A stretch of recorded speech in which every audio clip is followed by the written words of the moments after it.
पाहिलं मित्रांनो, आमच्या उमारग्याच्या अवतीभोवती वानरांचं साम्राज्य. निवांत राहतात, मस्त फिरतात, मस्त खातात. जमलंच तर थोडं थोडं फळांचं नुकसान करतायत.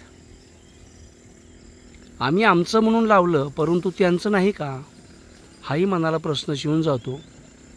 त्रास तर होतोच, प्रश्न नाही, परंतु त्याही प्राण्यांना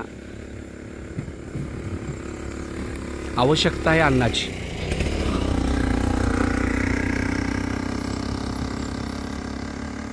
खरीपाच्या पिकामध्ये कणसं खातील, वेगवेगळ्या शेंगा खातील, पाला खातील, चिंचा खातील, बोरं खातील, जे जे मिळेल ते. दिवसभर फिरतात, मस्त मजा करतात, खातात पितात.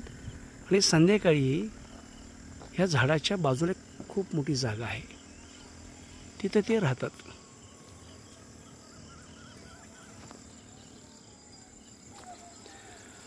दिवस मावळतीला जाताना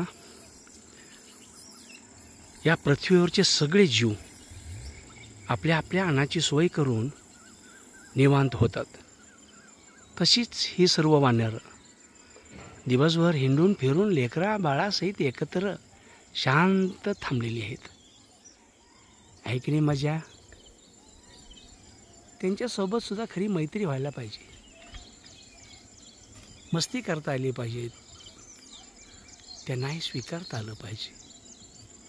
आपण नाही स्वीकारलं तर कोण स्वीकारेल? माकड हे मानवाचा वंशज आहे असं म्हटलं जातं, कारण त्याचं रहनसहन, जगणं, चेहरेपट्टी सेम माणसासारखी आहे. काय बदल आहे मग?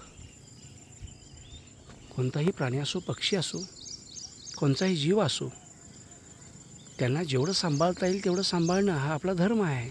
धर्म तरी आणखीन काय असतो?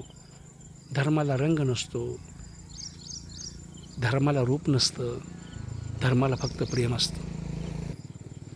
चला तर, मानवी धर्म जपण्यासाठी, ही पृथ्वी सुंदर राहण्यासाठी एक झाड लावू, एक झाड वाढवू, एक झाड दान करू, वृक्ष ही सृष्टी आनंदी करू. भूमिपुत्र वाघ, लोकहित महाराष्ट्र.